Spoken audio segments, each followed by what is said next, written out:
Hey there, new investors. Ready to swap your Bitcoin for Ethereum? In just 7 easy steps, I'll show you how. First, choose a platform.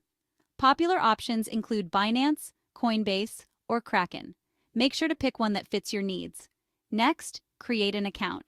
Sign up and complete the verification process. Keep your documents handy. Step 3, deposit Bitcoin. Transfer your Bitcoin to your exchange wallet. Just follow the platform's instructions. Now, select the trading pair. Look for the BTC-ETH trading pair on the exchange. This means you're swapping Bitcoin for Ethereum. Step 5, place an order. You can choose a market order for an immediate trade or a limit order to set your own price. Specify the amount of Bitcoin you want to exchange. Almost there. Confirm the transaction. Review all the details and hit confirm. Double-checking is key. Finally, withdraw your Ethereum. Once the trade is complete, transfer your Ethereum to a secure wallet. Never leave your funds on the exchange for too long. And there you have it. You've successfully swapped Bitcoin for Ethereum in just 7 steps. Happy trading!